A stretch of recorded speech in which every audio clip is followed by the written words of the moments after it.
Alubarika Umrah and Hajj service fẹ́ni tó fẹ́ ṣiṣẹ́ àṣepé fẹ́ni tó fẹ́ ṣiṣẹ́ àṣepé iléeṣẹ́ wo la máa bá lọ. Barikatul Barakati lil hajj wal umrah. Iléeṣẹ́ Alubarika hajj and umrah services ni wọ́n ń ké sí gbogbo ẹ̀yin tẹ́ ti ṣe tán láti rin ìrìn àjò mímọ́ lọ sí Mẹ́kà. Umrah lẹ́yìn fẹ́ lọ ni àbí hajj lẹ́yìn fẹ́ dé. Tètè máa bọ̀ ní iléeṣẹ́ Alubarika. Gbogbo ohun tí ń mú ìrìn àjò rọrùn láti ilẹ̀ yìí dídí dọ̀hún. Gbogbo ẹ̀ ti wà nínú ètò. Ilé gbígbé ni, ziyara nílé lọ ni. Kódà àwọn àlùfáà tí wọ́n kájú ẹ̀ ni wọ́n jọ ń ṣiṣẹ́. Àdéhùn ló jẹ wọ́n lógún. Tí ẹ̀yin náà bá ti mú àdéhùn yìí ṣe. Lílọ́ọ̀rì àbọ̀ọ̀rì ni yóò já sí. Àwọn tí wọ́n ti bá wọn lọ rí ni wọ́n ròyìn fáwọn tí ò tí ì bá wọn lọ. Wípé tẹ́ ẹ bá wọn lọ ìrọ̀rùn ló máa já sí. Títí darapọ̀ mọ́ Alubarika hajj and umrah services. Installment payment is allowed. Iléeṣẹ́ Alubarika wà ní number 11B Modu Close Maikan bus stop Ẹgbẹ́dá Lagos. Tàbí kẹ́ ẹ pè wọ́n sórí 08170859436 àti 08160227742 àti 08021023090. Alubarika ìwọ là ń bá lọ o. Ẹ̀yin àfọwọ́ máa sọ̀rọ̀ kan rúnrún pé àwọn olówó Ghana wò ní ẹ tó gbọ́ tó fi lówó ó gbọ́n jù ọ lọ Ọlọ́run kan sẹ̀rọ̀ fún ọ olówó wo lógọ̀ ẹni tó lè lò ọmọ gbà níjọ́ tó lọ́n kọ́ àṣetánì Ọlọ́run dákun mọ́ kọ́ a. Àmín. Ẹ jọ ẹ sàmì ni. Àmín. Àbíta ló ju ẹ̀kọ́ lọ.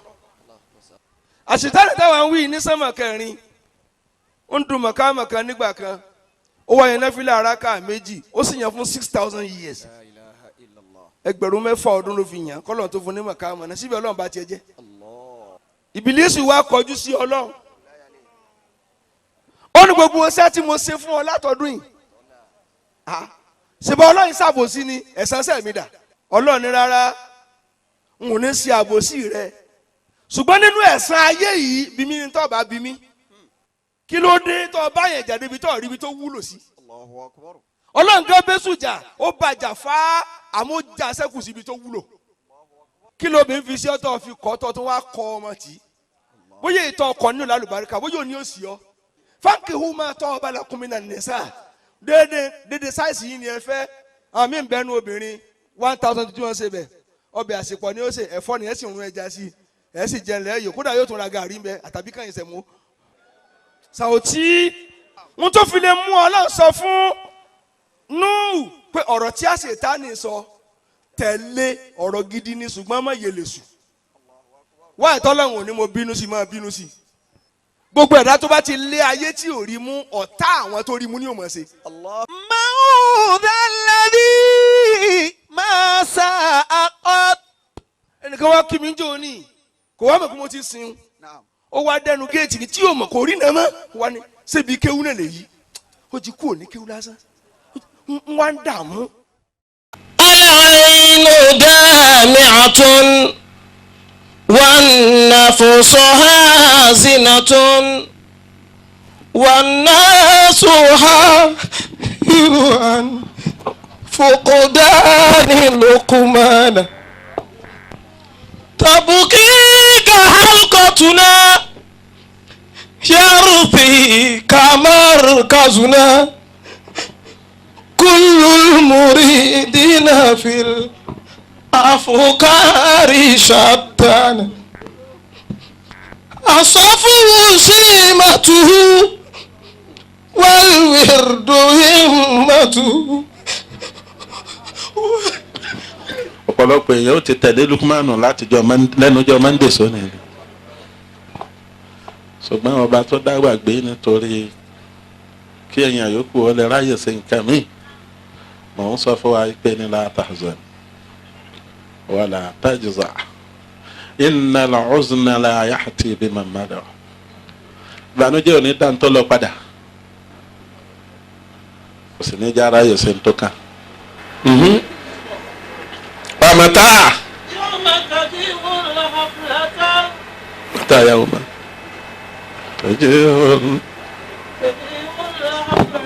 Ọjọ́ wo láti wáyé papọ̀ wá sí mọ̀lúdì. Subhana rabbika. Àánú Ọlọ́run Tí àánú Ọlọ́run tó ní gbogbo akájọ wà níbí tó ní kí gbogbo wa máa bẹ níbí yìí. tí àjọ wa ń sẹ̀yìn Sheikh Lukmanul Hakim Akramakumullahu al-karim. tí wọ́n fi yá àti bàbá sáyé. Gbogbo ntẹ́ ẹ bá rí tó bá ṣẹlẹ̀ bọ́lọ̀ ń ti fẹ́ kó ṣẹlẹ̀ nù.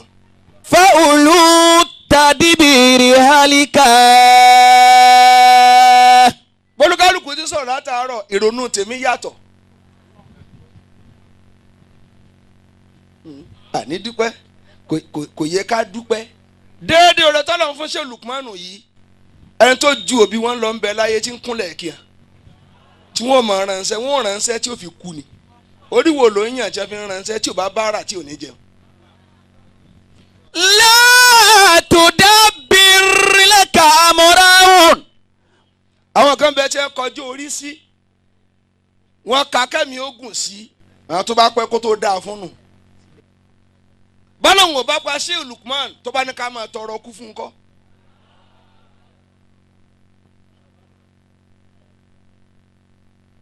ipò téèyàn bá wà tí a fi ń béèrè kú fún ó lè ju kó kú lọ. ọlọ́run sì wo gbajúmọ̀ yaf'alu ma yasha lágbájá gbajúmọ̀ kò yẹ kó ya wèrè kó kan lọ. déédéé bíi tí ẹ ti ń sọ fún akáyà wọlé lábẹ́ bíríìjì yìí tó bá ṣe bẹ́ẹ̀ ló dúró sí tí ń páàkì ọkọ̀ ńkọ́ tí ń páàsì mọ́tò wọ yàrá wọ́n máa ní ẹ má tọ̀ ṣéwù ńláńlá ni ntọ́lọ́run fi dá lára lẹ́rìí. bàbá ẹ̀ mọ́ mú ọ̀fà. bàbá ń dáhùn wa. ọlọ́run máa da yín dà púpọ̀. ọlọ́run ẹ ti fáyín ju bàbá ọlọ́run. ọlọ́run máa da yín dà púpọ̀. I love you sir. I like you gan. kéèyàn da dénú báyìí kó tún lè pè yàn wá fúnra wọn náà pè mí wọn náà yàn sí mi. tó yẹ ṣe pé nǹkan kan náà làjọ ń ta. bẹ́ẹ̀ ni. wọ́n tún wá ń bi mí léèrè pé send account number sí mi. sí pé kí ni. kí n send ìwé ìkó owó kí ni. léèmì ò ní àbí kí n sì bá ń tọ́jú ẹ̀kẹ́ bá a mú ní o ṣùgbọ́n èyí tẹ àkáǹtì. àkáǹtì lọ́lọ́hùn. àgàtúlẹ̀ àkáǹtì èmi ò àbẹ̀ bá dé Àbújá bẹ́ẹ̀ bá dé Àbújá àwọn yẹn ń bára wọn lo POS. bẹ́ẹ̀ni. ń bára l'Àbújá POS ni. a ṣe sàrà ní sẹ́ńgẹ̀ mọ́ wọrí. POS ni.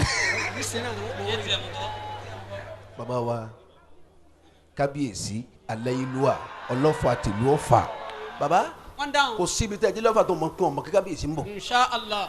kò síbi kan lọ́fà tó kú tó sẹ́kù lọ́fà tó fẹ́ rí yín. bẹ́ẹ̀ni. kò wá sẹ́kù lẹ́kàn lọ́fà tí ọmọ bùkátà yìí. bẹ́ẹ̀ni dáadáa ni. gbogbo bí wọ́n bá kù sí tẹ́lẹ̀ kan ọba bùkátà yìí ebi ní pa wọ́n. ebi ni Kai. bẹ́ẹ̀ bá ti nẹwọ́ bẹ́ẹ̀ ní sìn wọ́n sẹnu kẹ́mú. ọpẹ́ lẹ̀ ń dá lọ́wọ́ yìí. ọpẹ́ ni ẹ dúpẹ́ sọ́dọ̀ wọn náà. bàbá wọn fẹ́ kẹ́ ẹ ṣe bí ìjọba Nàìjíríà. naam. bọ́ọ̀mù ìjọba Nàìjíríà rí. báwọn bá fẹ́ dúpẹ́ pé Nàìjíríà pé kẹ́ne kan tán pè ní Independence Day. wọ́n wà láwọn múnú àwọn ẹlẹ́wọ̀n àwọn síyanlẹ̀ àwọn múnú àwọn ẹlẹ́wọ̀n àwọn síyanlẹ̀ àwọn náà dúpẹ́. bàbá gbogbo àwọn tọ́lọ̀ ń tì mọ́lẹ́ lọ́dọ̀ tì í náà lẹ́yìn náà ẹ̀ síyanlẹ̀ lónìí. ẹ̀ síyanlẹ̀ lónìí. Allah. àwọn tọ́lọ̀ ń fi sẹ́wọ̀n. lọ́dọ̀ yín náà ẹ̀yin náà ẹ̀ síyanlẹ̀ lónìí. alhamdulilayi. ọ̀nà wọlé gbà sí wọn lẹ̀. ọpẹ́ náà ni. anabi dasi. naam. kí lóò anabi tún wílé sallallahu alayhi wa sallam. qala fima adaba bihi ummatahu. nínú ta anabi ma fi kọ́ àwọn jama rẹ̀ lẹ́kọ̀ọ́ ó ní awsani bil ikhlasi. ọlọ́run fún rẹ̀ sàsọ́lẹ̀ fún mi. ọ sàsọ́lẹ̀ fún mi. pé gbogbo tí n bá ṣe kó ma jẹ́ mímá. fi sirri ní kọ̀kọ̀ wal alaniyati àti ní gbangba kó ma jẹ́ mímá. wal adli fi ridwa wal gadabi mi n bá ń bínú àti gbà yọnu kì í ma balance ara mi. ọ̀rọ̀ tí n bá lè sọ sí yẹn nígbà tí n bá yọnu tí n bá bínú kì í ma sọ. Allah. wal qasdi fil gina wal fakiri kì í ma ṣe níwọ̀n tí wọ́n sì nígbà níní àti gbà tí ò sí. wà á ní àáfùwà àmọ́sọ̀lẹ́mọ̀ní baba anabi ló wí bẹ́ẹ̀. anabi ló wí bẹ́ẹ̀. ọlọ́run sà sọ́ọ́lẹ̀ fún mi kí n máa mójú kú àmọ́sọ̀lẹ́mọ̀ní fáwọn tó bò mí sí. fáwọn tó bò mí sí tó sàbòsí fún mi. àwọn tó sàbòsí fún mi wọ́n tíra ìkọ́ yàgá mọ́ mi di ọlọ́run ọgbà. anabi ní kí n máa mójú kú fún wa. mo kí n sàmójúkò fún wà ó tìyà mọ́ni haramani Allah. ẹni tó yẹ kí n gbà tó ń bẹ lọ́wọ́ tí ń bẹ lọ́wọ́ tiẹ̀ kò fún mi. kò fún mi. n gbà tọ́lọ̀ ní mi ní lónìí kí n fún. kémi ó fún. wà ó sì lẹ̀ máa ń kọ̀tà àní àwọn tó ti jákò lára yín wọ́n sáré lọ́sàn-án wọn bá yín wọ́n sáré lóru wọ́n sá lóru wọn bá yín wọ́n lo tàlà àfa wọn bá wọ́n yín lo tinú atẹ́gùn kọ̀ bá yín wọ́n lo tàwọn ìyá tí máa fò tí máa ṣèjì kábà yín wọn bá yín kọ̀ bá yín wọ́n lo tàwọn àgádágodo wọn bá yín kọ̀ bá yín wọ́n lo tàlájú odò wọn bá yín wọ́n lo tàládì mọ́lẹ̀ lójú àrò wọn bá yín wọ́n gbẹ́ bọ́ lọ́sàn gan hóhò wọn bá yín wọ́n wá lo ti kóòtù wọ́n gbà lọ́ọ̀yà àfikálẹ̀ ò tó bá yín Allah. ọwọ́ adìtìjú ò lè súnmọ́ yín má bàbá ẹ fà wọ́n mọ́ra. ọ̀rọ̀ nílé wá àfi kẹ́ ẹ fà wọ́n. ara dunya liman hiya fi yadayhi. ẹ fà wọ́n gàdábà kúlámà kàtúrátì ládé. baba ó ti di tujú sí ẹlẹ́wọ̀n lé súnmọ́ yín mọ́. wọn ò ní lè wá àfi kẹ́ ẹ fà wọ́n. ẹ̀yin lẹ́ fà wọ́n kẹfù ní máàkì pẹ̀ ń dúpẹ́ lọ́dọ̀ ọlọ́run ẹni wọ́n lọ fún wọn ní nǹkan lé ẹ fà wọ́n. ẹ ránṣẹ́ sí wọn bẹ́ẹ̀ ti pín ráìsì kọ́dọ̀dọ̀ tiẹ̀ náà bẹ́ẹ̀ ti pín wó kọ́dọ̀dọ̀ tiẹ̀ náà ẹ ti ń pinra léyà. ẹran léyà ló súnmọ́ ìyẹn ni wọ́n ra bíi mẹ́wàá kó lọ fún wọn lọ́kọ̀ọ̀kan láwọn ẹran tó jọjú. inú wọn dùn gbà wọn bá ṣe ẹran jẹ. aláìlá. wà á mẹ́ta ayáàmù hìnà tàcùdù á. all right. wàlámù tásítà fìdí fìhìnà ìlímà wàlá fọdílà. gbogbo ntọ́ nbá wọn nù kù láyé má kẹ́yìn sí àyè o. má kẹ́yìn sí àyín o. torí gbogbo ẹni tọ́ba torí pé òun wà nkẹ́ láyé tọ́ba kẹ́yìn sí bí ẹ wà yìí tiẹ̀ tán. Kai. kọ́dà tiẹ̀ nìkan kọ́ tẹ̀bùlógò sábẹ́ àbí wà ládìí. àrọ́mọdọ́mọ palẹ̀ kéje ní òde bá. gbogbo àwọn ọmọ tó bí tiẹ̀ tán. Yé. èyí táwọn náà bá tún bí ó tán. Yé. táwọn náà bá tún bí ó tán. yé báwọn náà bá tún bí ó tán. yé. bọ́lá wọn bá ṣe sùúrù ó lè rí àrọ́mọdọ́mọ palẹ̀ kéje. kò sí wàhálà báwọn ọmọ wọn bá ti kú. Ṣé wọ́n bọ́lọ́- padà lé bá. ọlọ́fà wọ́n padà fẹ́ríjì wọn. kàkẹ́ ànábì baba ọ̀fà. ìyẹ̀rú ọ̀kín Ẹhìn. ọlọ́fà àmọ́jọ ọlálọ́mí ọmọ abísújó kọ ìjà Alright. kàtì kátàkìtì lóru ọ̀fà ìjà kan jà kàtì àjà lọ́fà lé ọlálọ́mí ń sojú ta ló ṣe Okay. ìjọ òun sojú ebè lọ́fà Alright. ó sojú koro nú oko Yes. ó sojú lákàún kàún nú oko èrè ní láfà kálẹ̀ bàrà ní láìbìrì ká nú oko Alright. ọkà ní lákàún kàún nú oko ìbá sojú olóko ìbá làwọn lé ọlálọ́mí Okay. ọmọ gúnugún tí mo rí tí mo dásà kẹrù àkàlà tí Yes. mo rí tí mo dásà kẹmbẹ̀kù Okay. ọlálọ́mí tí mo rí tí mo dásà là ńlọ́bẹ Okay. ìyẹ̀rú ọ̀kín tí mo rí tí mo dásà là ńlápá Okay. ẹ̀ sì rọra là mí Tó- bẹ́ẹ̀ bá là mí ẹ má jẹ́ kábí ó jinlẹ̀ lápá mi ìyẹ̀rú Alright. ọ̀kín ọlọ́fà àbìdí yọ mẹ́ni.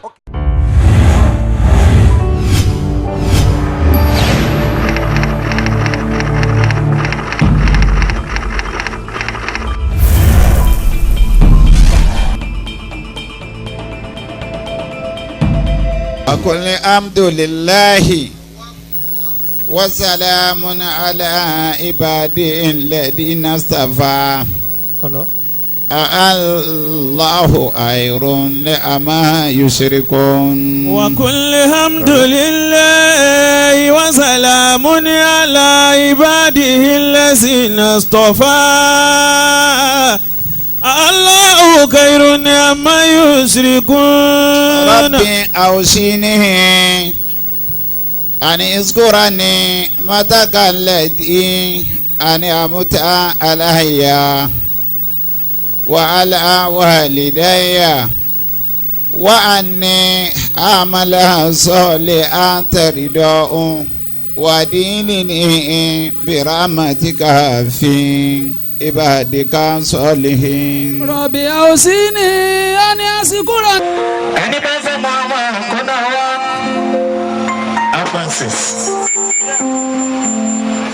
Gbogbo ẹni tó fẹ́ mọ ọmọ kò dìde.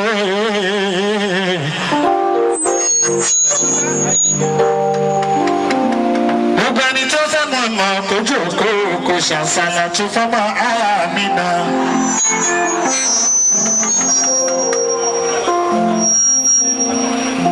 Salatu Allahi summa salamu dawman ala al-Mukhtari Sayyidina Muhammad ala al-Mukhtari Sayyidina Muhammad. Èyí ni 21st edition tàbí ṣe ìbọ̀wá embassies àpò oríire. Bámikà ojú ẹ̀ ẹ̀gbọ́n tí mo wí ni ìmọ̀tọ́ ọlọ́run bá bọ̀ ẹ́ lò ó dáadáa torí ní tó bá kò díẹ̀ sí i láyé máa ń ṣọ́.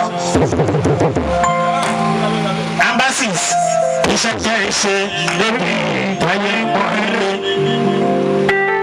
ẹjọ́ rẹ̀ ò ní sí ẹ má yọ láyọ̀ jù ojú iná rí torí fojú fẹ́ ni gómìnà yẹn lórúkọ ìrètẹ́ ṣe lẹ́sẹ̀kẹsẹ̀ wọ́n rántí mọ́ àṣìṣe tí owó látọkọ̀ yìí ló máa kó lọ́wọ́.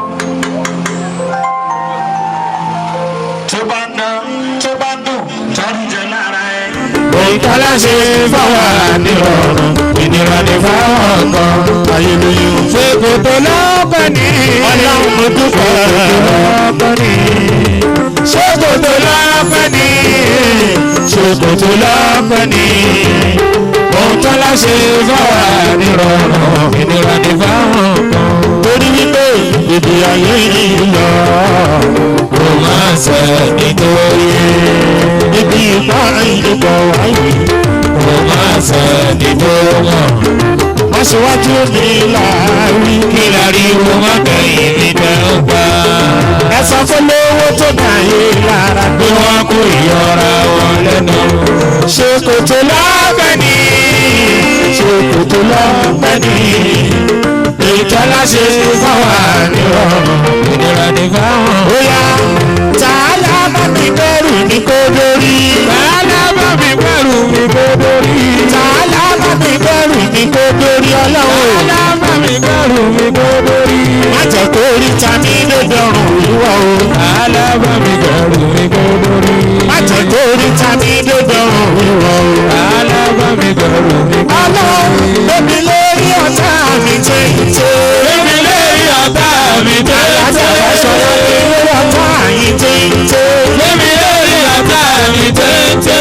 láti wà nísàlẹ̀ kẹ́yìn wà lókè o. lómi lórí ọ̀tá mi tẹ́tẹ́. àdìfẹ́sọ̀lá láti bá láàánú yín ṣe tilé. láti bá láàánú yín ṣe tilé. láàánú yín ṣe tilé. láti bá láàánú yín ṣe tilé.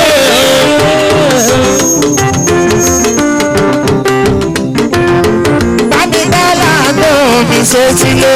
Bámi bọ́lá àdúrà mi ṣe tilé. Ìdààmú jùlọ kí n ti pàdé o. Bámi bọ́lá àdúrà mi ṣe tilé. Bámi bọ́lá ọ̀tá mi súnmọ́ gbó. Bámi bọ́lá ọ̀tá mi súnmọ́ gbó. Ìrìn kò sọ̀tún sọ́tọ̀ o. Bámi bọ́lá ọ̀tá mi súnmọ́ gbó. Àlà Muhammad làgbójúlé. Àlà Muhammad làgbójúlé. Àlà Kùránì làgbójúlé. Àlà Kùránì làgbójúlé. Torí pé ayélujára ó ní pé mo rọwọ́ àná lọ. Mo rí nínú ayé mi. Mo rọwọ́ ìkẹ́ Olúwa. Mo rí nínú ìjẹ́ mi. Jíjẹ́ mi mọ̀ ní rọrùn. Mo ṣe dúpẹ́ mọ̀ náà. Lílọ yìí mọ̀ ní rọrùn. Mo ṣe dúpẹ́ mọ̀ náà.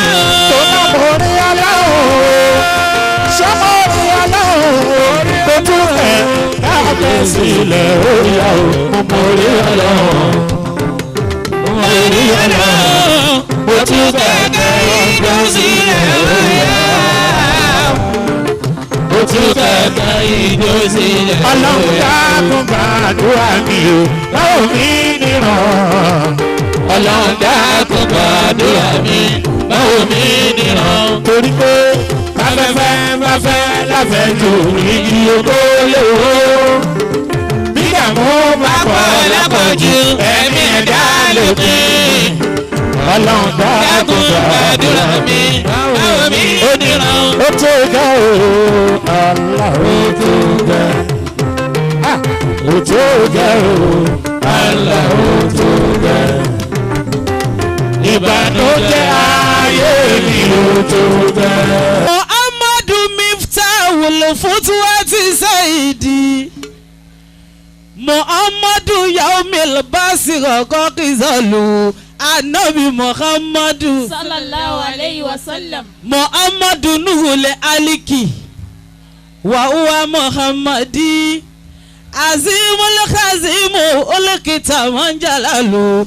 Anabi Muhammadu sallallahu alayhi wa sallam. Anabi Muhammadu sallallahu alayhi wa sallam. Mu'ami Fuadi Ubale Ilawa Tandami. Widadul Imam al-Hashimi Mufahami. Adabi Adi Ashikina Bidikiri. Ruwaida Karifikam Bilimuibi Mutayami. Muhammadu Mahmudu. Muhammadu Amadu. Muhammadu Mukutaru Habibul Mukadami. Muhammadu Ta Akibu Wawa Mustafa. Bashirun Nazirun Daigamu Ayu Daigami. Anabi Muhammadu sallallahu alayhi wa sallam. Anabi Muhammadu sallallahu alayhi wa sallam. Anabi Muhammadu sallallahu alayhi wa sallam. Ya Rabbi Laka Saumi Anta Jisibi fi gbígbàdúrà pọ́n wálé nínú oṣù yìí o gbogbo ohun tí a ń béèrè káwẹ́ tó wọlé fi lé wa lọ́wọ́ nírọ̀rùn ká má pòfo ládàá alálàíláìlà.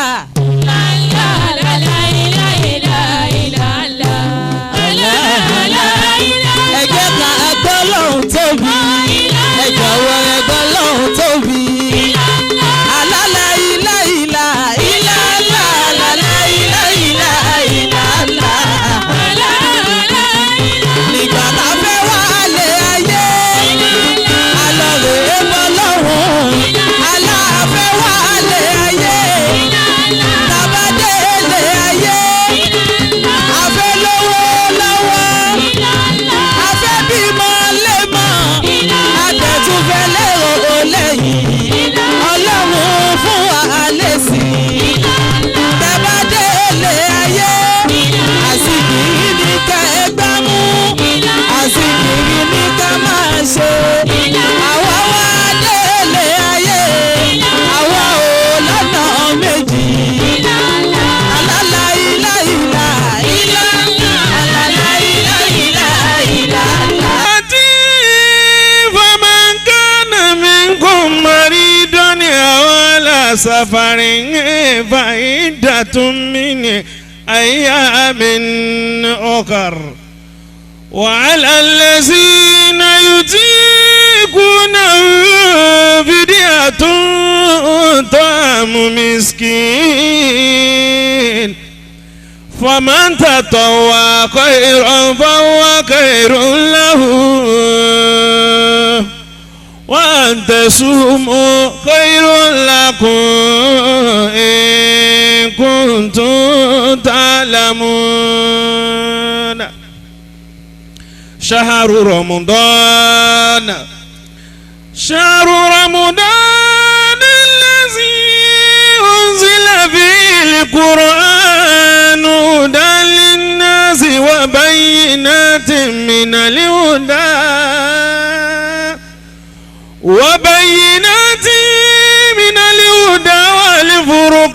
والفرقان فمن شهد منكم الشهر فليصمه ومن كان مريضا أو على سفر فعدة من أيام أخر يريد الله بكم اليسر ولا يريد بكم العسر ولتكملوا العدة ولتكبروا الله على ما هداكم ولعلكم تشكرون وإذا سألك عبادي عني فإني قريب أجيب أجيب دعوة الداعي إذا دعاني فليستجيبوا لي وليؤمنوا بي لعلهم يرشدون أحل لكم ليلة الصيام الرفث إلى نسائكم هن لباس لكم وأنتم لباس لهن علم الله أنكم كنتم تختانون أنفسكم فتاب عليكم وعفاكم فالآن باشروهن وابتغوا ما كتب الله لكم وكلوا واشربوا حتى يتبين لكم الخيط الأبيض من الخيط الأسود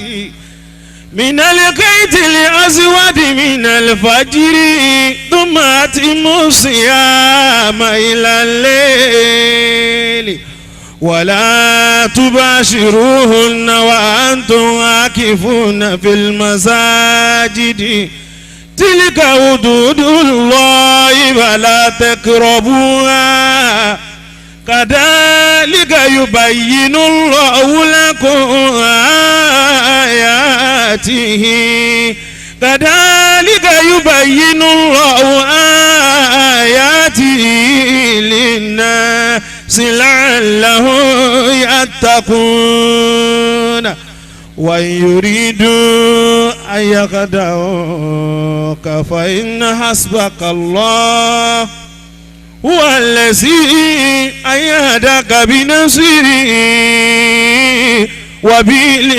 وبالمؤمنين وألف بين قلوبهم لو أنفقت ما في الأرض جميعا ما ألفت بين قلوبهم ولكن الله ألف بينهم إنه عزيز حكيم يا أيها النبي حسبك الله ومن اتبعك من المؤمنين إنه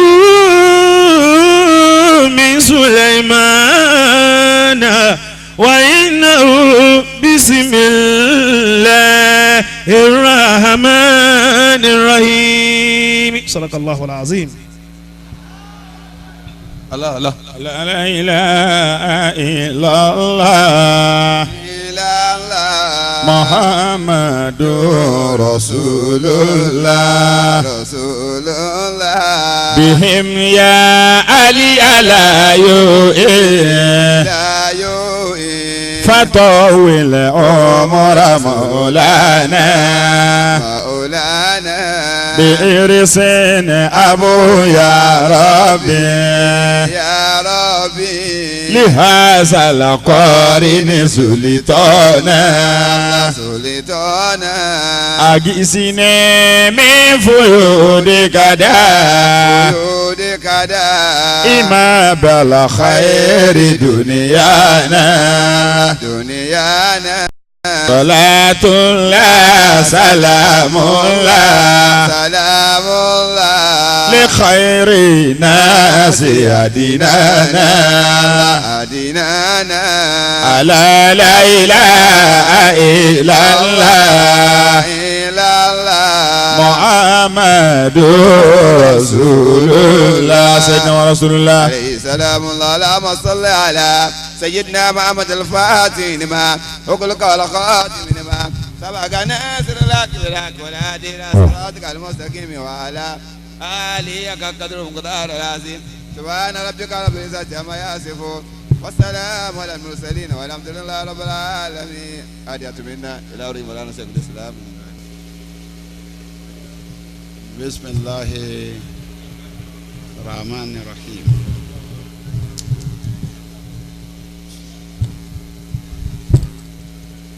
أعوذ بالله من الشيطان الرجيم. بسم الله الرحمن الرحيم. اللهم صل على سيدنا محمد الفاتح لما أغلق والعاتب لما سبق نادر الحق بالحق والعادي إلى صراطك المستقيم وعلى حاله أك قدره ومقدار العظيم. آمين. هدية من إليك يا رسول الله صلى الله عليه وسلم. أكي الله الله أكبر. أي النبي ومحمد صلى الله عليه وسلم. عليكم يا الله أتانوه كوبا شيخ حامد التجاني مولانا الشيخ إبراهيم النياس شيخ أبو بكر الصديق المسكين بالله كوبا بوا صاحب ولاية الكبرى فضيلة الشيخ آدم عبد الله العلوري تغمده الله برحمته آمين. كوبا بوا مرؤوم مفتي الكبير فضيلة الشيخ كمال الدين الخدم رحمة الله عليه. Ọlọ́run wọlá gbogbo àwọn àgbàlagbà àwọn ẹni Ọlọ́run tí a dárúkọ tá a máa ń tọrọ fún pé radiyallahu ta'ala anhum wa jazahum. minhu anna asana kudiwati Deko sol talizamima Deko sin kode sahafi sunina walilori yo aburu side kaza walide faruku afina banaya walide faruku mafina banaya ataragba alabi onikinjiba amine olole eleme wa irishadi lana wadagba tarakal khaira lana thumma baba logegere jaduna thumma baba logegere Olúwa thumma arúgbó ìmàmú léwédè mini lórí mini olólè asirarina marijali mbena obadawo ma alimigi wa sihiruna.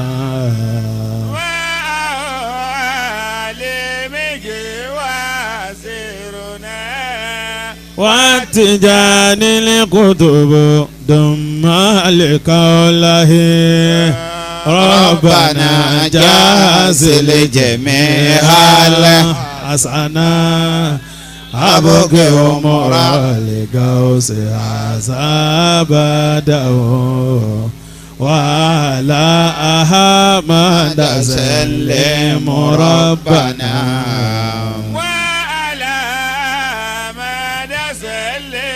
ربنا رضي الله تعالى عنهم وجزاهم منه أن حسنا. Ọlọ́run mọ́sá wọlá gbogbo àwọn ẹni Ọlọ́run tí adarúkọ tá a tọrọ fún tí wọ́n ti lọ. Ọlọ́run wá wọlá Ramadan gangan fúnra rẹ̀ àmín tó jẹ́ oṣù kẹ́ oṣù àánú oṣù àlùbáríkà gbogbo àti àpéjọ nítorí ọ̀rọ̀ tọ́lọ́hún àti ti ànábì wa Muhammad sallallahu alayhi wa sallam. Ọlọ́run mọ́sá wọlá àwọn ẹni Ọlọ́run ọlọ́mọdún wa ní ládàá rẹ̀ o àmín àlùbáríkà ọlá àwọn ẹni Ọlọ́run àmín gbogbo àwọn pàtàkì tí wọ́n wà ní ìkàlẹ̀. akramakumullah engineer Láìwọlá Ọmọtọ́lá Chief Mrs Elizabeth Adenuga Alhaji Bello Ìpàyẹ́ engineer Yusuf Túndé Alhaji Lare Abdulrazak Shitu Alhaji Saudatu Aduni Fashola adamallahu hayatakum. Ọlọ́run gbogbo àwọn tí wọ́n dárúkọ tí ń jẹ́ àwọn èèyàn pàtàkì tẹ́ wọ́n ń kalẹ̀ ọba tó fi yín ọlọ́mọ fi yín pamọ́ o. àmín. Ọlọ́run tó ti ṣe dáadáa fún ẹnì kọ̀ọ̀kan wa Ọlọ́run má dáwọ́ dáadáa náà. àmín. ọlọ́run nàbí wa Muhammad. sallallahu alayhi wa sallam. bàbá wa alhaji wa Allah. Marufudin Bello Ìpàyẹ́. adamallahu hayatahu wa hafizahullah. Ọlọ́run tí ó fúnra ara rẹ̀ ròyìn fún Islam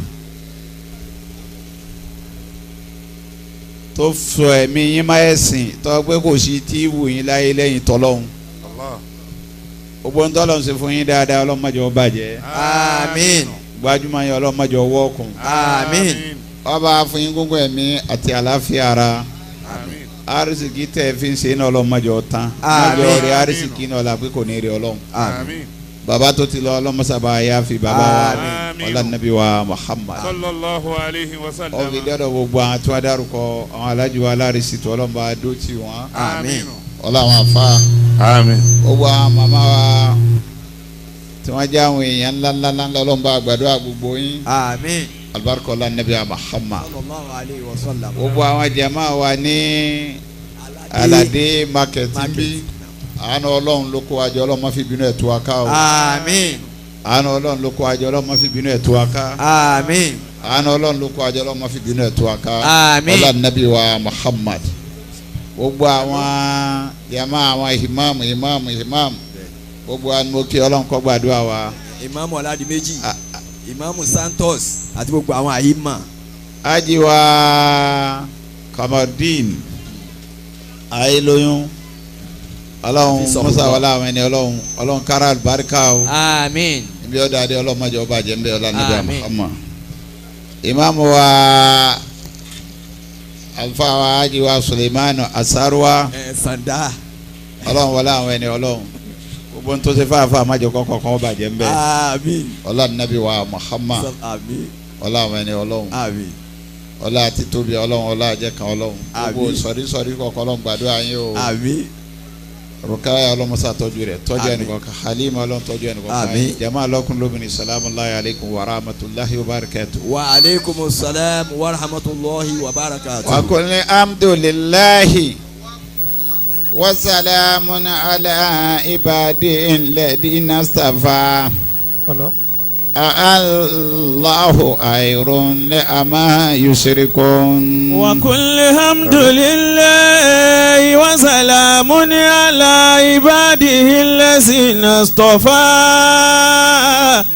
Allahu khayrun amma yushrikun. Rabbi awsinihi an izkurani mataka allati an amuta alayya وعلى والدي وأني أعمل صالحا ترضاه ودينني برحمتك في عبادك الصالحين. ربي أوصني أن أذكرني نعمتك التي أنعمت علي وعلى والدي وأن أعمل صالحا ترضاه وأدخلني برحمتك في عبادك الصالحين. وقالوا الحمد لله الذي أصابنا الحسنى إن ربنا لغفور شكور. قالوا الحمد لله الذي أصابنا الحسنى إن ربنا لغفور شكور. وقل ربي أدعني مديالا صديقي وارجني مؤرجا صديقهم واجعل لي من لدنك سلطانا نصيرا. وقل ربي أدخلني مدخل صدق وأخرجني مخرج صدق واجعل لي من لدنك سلطانا نصيرا. وقل ربي أرني مدخل صدق وارجني مخرج صدق واجعل لي من لدنك سلطانا نصيرا. وقل بأدخلني مدخل صدق وأخرجني مخرج صدق واجعل لي من لدنك سلطانا نصيرا. قولوا معي الله أكبر. الله أكبر. قولوا معي الله أكبر. الله أكبر. إن دين محمد صلى الله عليه وسلم وكتابه حكوا وأكوا مكيلا. الله أكبر الله أكبر إن دين محمد وكتابه حكوا وأكوا مكيلا. Allahu akibaru. Allahu akbar. títóbi ọlọ́run ọlọ́run ọba tí ń fi tóbi gbogbo tí tóbi lọ láyé títóbi ọlọ́run ọba tó tóbi yìí ọlọ́run wá dé alátara títóbi rẹ̀ ó dé àwọn nǹkan tó tóbi ó mú títóbi jáde nínú àwọn ẹ̀dá tó dá inú gbogbo tọ́lọ̀ ń dá láyé lẹ́dà kò sẹ́ni tó tóbi tá Nábì wa Muhammad sallallahu alaihi wasallam bẹ́ẹ̀ lọ́lọ́run mú títóbi jáde nínú ọjọ́ inú gbogbo ọjọ́ tá a lò láyé kò sọ́jọ́ tó dàbí ọjọ́ yomul juma òun ló tóbi jù nínú ọjọ́ ayé bẹ́ẹ̀ ló mú títóbi jáde nínú oṣù inú gbogbo oṣù tí fi lápọ̀nlé jù oṣù tí fi ní àlùbáríkà jù oṣù Ramadana ni tí Jósù kẹ́ torí arí àdísì sọ èyí fún ibà anabi Muhammad sallallahu alayhi wa sallam ó fi yé wa pé ní oṣù tá a wà yìí tí bá ti di ọjọ́ àkọ́kọ́ tá a mú Ramadan ọlọ́run ó pa màláíkà láṣẹ nígbà gbogbo tí ń já Sátánì ẹ lọ fi ṣẹ̀kẹ̀ṣẹ̀kẹ̀ kẹ́ fi dè wọ́n mọ́lẹ̀ ọlọ́run tí ó yé wa pósù yìí gangan fúnra rẹ̀ oṣù píìsì ni gẹ́gẹ́ bí tọ́pìkì òní pé unity ọlọ́run ti fọṣù yìí ó ti fi júwe fún wa pé oṣù píìsì lóṣù yìí oṣù àánú ni oṣù kẹ́ni títóbi ọlọ́run ọba tó àfikún gbogbo nǹkan jọ ọlọ́run lọ́wájú ó yé wa pé nínú oṣù yìí lòun sọ alukur'ani kalẹ̀ lọ́wọ́ jẹ́ pé tó bá dínú Ramadan gbogbo ọjọ́ ayé ni wọ́n máa ń kí alukur'an gbogbo ọjọ́ ayé ni wọ́n máa ń ṣe wáàsí àmọ́ tó bá dínú Ramadan yóò wá pọ̀ sí i torọ́ lọ́n lọ sọ pé sáàrù Ramadan lẹ́dí. unzila fil Qur'an hudan linnasi wa bayyinatin minal huda wal furqan. sáàrù Ramadan inú oṣù tá a wà yìí. unzila fil Qur'an. oṣù yìí lọ́wọ́ lọ́wọ́ ọba lòun sọ alukur'an kalẹ̀. hudan linnasi. òun sọ kalẹ̀ kọ́ máa jẹ́ ọ̀nà àmàfẹ́yìn èèyàn. wa bayyinatin minal huda wal furqan. bayyinatin minal huda wal furqan. nítorí àwọn àwé tí ń jẹ́ kutubu samawiya àwọn àwé tó wá látọ̀dọ̀ ọlọ́run tẹnu kò sí mẹ́rin náà ni ọlọ́run fún anabi Musa ó fún ní àtọ́ra ó fún anabi Isa ó fún ní Injil ó fún anabi wa Muhammad sallallahu alayhi wa sallam ọlọ́run fún ní alukur'an alkarim ó wá fún Dáúdà ní sẹ̀búra lọ́jọ́ pé gbọ́dọ̀ tọ́lọ̀ ń bá pa wọn pọ̀ pé ya alal kitab lóbi sọ fún anabi Muhammad pé kúlí ya alal kitab. ta'ala ila kalimatin sawa'in baynana wa bainakum. نشرك به شيئا ولا يتخذ بعضنا بعضا أربابا من دون الله فإن تولوا فقولوا اشهدوا بأننا مسلمون. lọ́jọ́ kọ́lọ́ ọmọ pàdánù bẹ́ẹ̀ ó ní àyà yẹn gẹ́gẹ́ kò sí ntọ́lọ́ ń fẹ́ lòun bí àyà yẹn gẹ́gẹ́ tọ́ta yọ̀ sọ́kàn. تعالوا إلى كلمة سواء بيننا وبينكم. wà nẹ́bí òde ọ̀fẹ́ jíṣẹ́ àwọn àkàtì wá síwájú rẹ̀ wá pe gbogbo wọn àyèdá ṣe. إلى كلمة سواء بيننا وبينكم. táwọn ìjọ ti Musa táwọn ìjọ ti Isa tààlà kí wọ́n máa bọ̀ wá. unity. nǹkan kan ní tọ́ ẹ pọ́nlọ́wọ́n ọba kan fúnra ara rẹ̀ lọ́fẹ̀ẹ́ ọlọ́run fẹ́ kájọṣe àjọṣe lórí ilẹ̀ ipe àlè lọ lọ́tọ̀ọ̀tọ̀ tabala lọ lọ́tọ̀ọ̀tọ̀ àní bára wa ṣe àlè sọ́sídì nítorí inú àjọṣe ìnilágbára wà inú ká lọ lọ́tọ̀ọ̀tọ̀ ibẹ̀ lọ́lẹ́ wà ó wá jẹ́ kí ọlọ́run ọba kọ́dọ̀ ọmọ ènìyàn padà sí ìpìlẹ̀ hayatu rẹ̀. rọ̀gìbà. ọlọ́run ni mo pè yán ọmọ èèyàn. yá ayọ̀ anásù tẹ́kù rọ̀bà kún. ó lè bẹ̀rẹ̀ mi ọlọ́run ọba ẹ̀bẹ̀rẹ̀ ọlọ́run ọba yín. alẹ́dí kálákọ̀kún mi nàfúsì wáhídà. alẹ́dí alákàkún mi nàfúsì wáhídà. ọba àwọn ni ọba tó dá yín látara ẹ̀mí kan. wákàlákọ́. àṣé ìta àwùkájẹ́ láyé gbogbo nẹ́ẹ̀sì yóò ta òkà bìlọ́ǹgì sí. àjọṣe ìpìlẹ̀ tí ń jẹ́ àjọṣe ìjéèyàn ọ̀dà wa pọ̀ ọ̀dà wa. min nafsin wahida. látara ádámà lọ́lọ́run ti dá gbogbo wa. wa khalaqa minha zawjaha. látara ádámà lọ́lọ́run ti dá Hawa o. wa batha minhuma rijalan kathiran wa nisaa. látara àwọn méjèèjì yìí lọmọkùnrin ló ti pọ̀ rẹpẹtẹ ọmọbìnrin ó ti pọ̀ rẹpẹtẹ láyé fífẹ́ débi tọ́fẹ̀ dé. wattaqullaha allazi tasaaluna bihi wal arhama inna Allaha kana alaykum raqiba.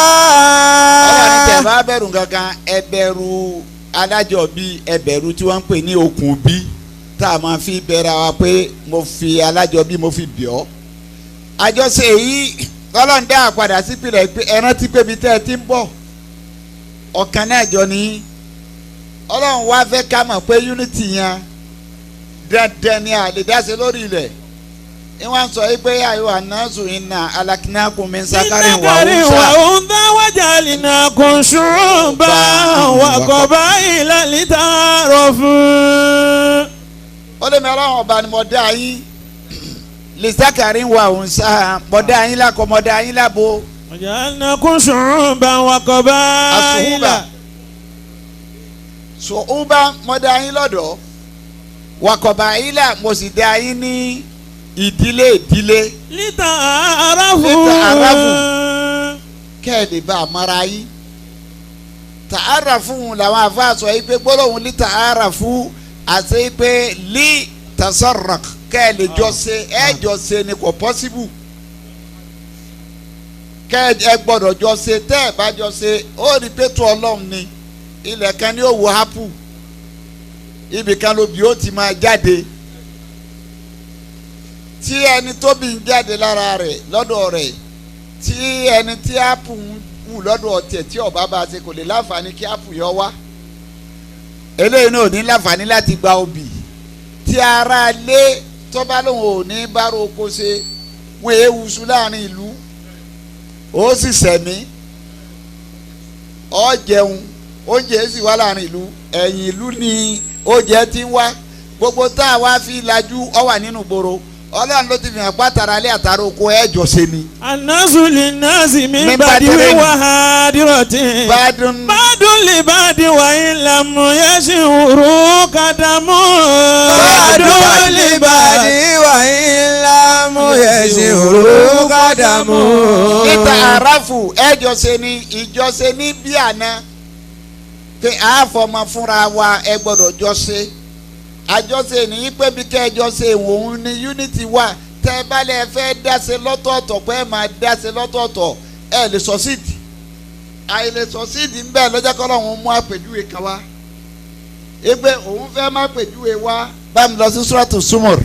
daraballahu mathalan rajulan fi shuraka mutashakisun. wa rajulan salaman li rajulin hal yastawiyani masalan. wa rajulan salaman li rajulin hal yastawiyani mathalan alhamdulillahi bal aktharun la ya'lamun.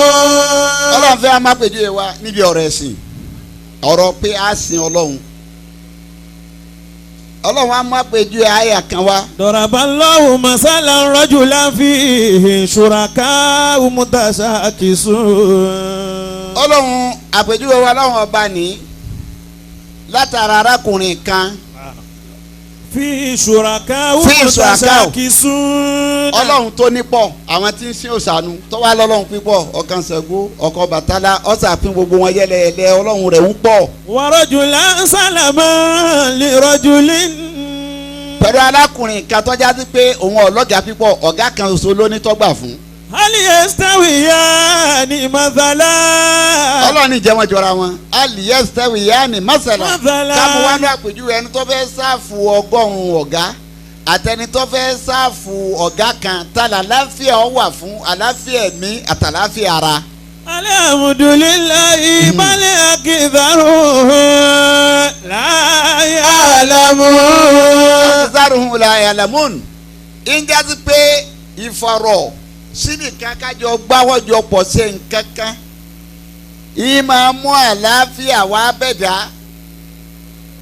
ibi ìjọsìn lọ́lọ́run fún lágbára tó o bá fẹ́ wò tó o lọ nọ̀rọ̀ ẹ̀sìn gangan nísìn àwọn ń sẹ̀rí àwọn àfáàní tó bá mú ọ kírun tó o bá ti ké fatia ò nírun ọ̀rọ̀ yẹn ní fatia kó o fi súrà kan lé súnà ni àmọ́ bá ọba àkíyèdè Suratul Baqara lérí irun tí ọba ti sí fatia ń bẹ irun yẹn bàjẹ́ àmọ́ tó a pé fatia nìkan lọ mọ̀ ọ̀ wá ma súra tó lè fi lé irun yẹn dúró ọwọ́ adérí irun ọ̀fẹ́ kírun níwọ̀n nìkan ó dúró báyìí ọwọ́ ni bisimilahi rahman rahim alhamdulilayi rabbil alamin arrahman rahim maliki yawmidin iyyaka na'budu wa iyyaka nasta'in. Iyyaka na'budu wa iyyaka nasta'in. yàtúwìsì pé ìwọ ọlọ́run ọba nàbùdù láàmú sìn wá iyyaka nasta'in ọ̀dọ̀ rẹ láti máa béèrè ìrànlọ́wọ́ ìwọ àti tani ìwọ nìkan sọ lọ́ndàrún kí o lọ wà níwájú ọlọ́run wà ní iyyaka na'budu. wa iyyaka nasta'in. nítorí ẹ kó wí ni pé ìwọ ní ìmọ̀ sìn ìwọ ní ìmọ̀ wàrà ọlọ́dẹ iyyaka na'budu wa iyyaka nasta'in. ọlọ́run jẹ́ ó yí ọ yí pé kọ́ agbára ibi agbára wà ní pé kéèyàn agbára jẹ̀mọ́ ó ju agbára èèyàn kan ṣoṣo lọ ẹ ò lè dá ṣe tó o bá dá ṣe ò lè succeed àfi kẹ́ẹ̀jẹ́ kẹ́nu yọ papọ̀ unity yẹn ọlọ́run ní nǹkan tí mo fẹ́ lọ́dọ̀ yín kò sí nítorí kọ́nà wo pe Ramadan ní oṣù kẹ́ ó rí i pé àsìkò yìí ni gbogbo ẹnu mùsùlùmí kò tó o lè rẹ́ lómi kó ṣe nǹkan mi lóṣù yìí kẹyọ kátàjọ sí náà nù ẹni wọ́n ṣọ̀kan unity ni ọlọ́run fẹ́ ju gbogbo nǹkan lọ pé tẹ́ ẹ bá ti ṣàṣepọ̀ ibi àṣepọ̀ ń agbára ẹ̀mí ọlọ́run yóò dé wá báyìí bẹ́ẹ̀ wọ́n tó bá lọ sí Suratul Yunus ọlọ́run fẹ́ kẹ́ ẹ tún mọ bí unity ṣe lágbára tó àyà 92 kọ́ ọlọ́run fẹ́ kí bí àṣepọ̀ ṣe tó yí pé ká lọ fẹ́ dáṣe lótọ́ ẹ níjọ́ ṣàṣepọ̀ ẹ lè mú ẹ lè lọ́bi kankan kẹ́ẹ̀nù ọmọ kò al-ittifaq tẹ́lẹ̀ ìbáṣọ eléyìí tẹ́lẹ̀ ìbáṣọ eléyìí ló jẹ́ pé tí jẹ̀mọ́ bá ti wà tẹ́ ẹ bá fẹ́ sọ̀síìtì nǹkan méjì ọjọ́ra wọn àmọ́tọ̀ọ̀tọ̀ ni o ètò ọ̀tẹ̀ tẹ́ ẹ bá ń ṣètò ẹ máa move tẹ́ ẹ bá ń sọ̀tẹ̀ ẹ padà sẹ́yìn ètò lẹ́fìlẹ̀ débi tẹ́ ń lọ nítorí bí ètò yẹn ní àjọṣe wà ọ̀tẹ̀ ní pé ẹ pín yẹlẹyẹlẹ ọ̀tọ̀ ní táwọn eléyìí ọ̀sọ̀ ọ̀tọ̀ ní táwọn eléyìí ọ̀sọ̀ ẹ̀tọ́ apẹ́tò ní ẹ̀jọ̀ pawọ́pọ̀ ṣe é ní lọ́yọ̀ pé nǹkan tó bá fi ókò ẹ̀dá kan ṣe federal government inú bó ṣe wà lápèjúwe kọ́ wa kọ lẹ́tà èmi lágbájá ló kọ rẹ wá kọ lẹ́tà sí wọn ò ní túwìtì ẹ̀ wọ́n kàn gbé sẹ́gbẹ́ kan ni àmọ́ ẹni lẹ́tà tó bá dọ̀dọ̀ wọn pé community dandan ni kó wo lẹ́tà wọn tó gbé ẹnu agbára ẹnu ìjọ nìyẹn lọ́jọ́ kọ́ làwọn aṣọ ní Suratul Yunus pé واليوم ننجيك ببدنك أولئك الذين هدى الله فبهداه مقتدي. ibẹ̀ mo fẹ́ lọ mọ́lá mú mi ni bá mi lọ síbi ìgbà tí ń sọ̀rọ̀ àwọn ìjọ ànábì Yunusa ni mo fẹ́ lọ fàlọ́lá. فلولا كانت قرية آمنت فنفعها إيمانها إلا قوم يونس لما آمنوا كشفنا عنهم عذاب الخزي في الحياة الدنيا ومتعناه إلى حين.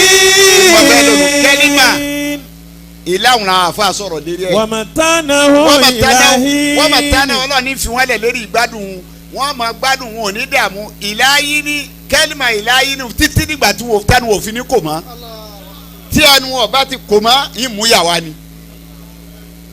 àmọ́ lópin ìgbà tó pé ìpanupọ̀ wọn àwọn lérí ìgbàgbọ́ ni ọlọ́ọ̀ni ìnímúyàwá bá wọn ń jásí pé agbára ti ń bẹ fún àjọṣe nìyẹn nítorí tó fi wá mọ̀ yí pé unity anabi Musa aleyhi salatu wa salam gbogbo anabi Ọlọ́run kò sábẹ àti wọn tọrọ tọrọ wọn ò ní musẹ ó ti sàdéhùn bẹ́ẹ̀ fún wọn. wáyé tí anabi Musa fẹ́ wá lọ sàdúrà kójú ọ̀rọ̀ ojú ọ̀rọ̀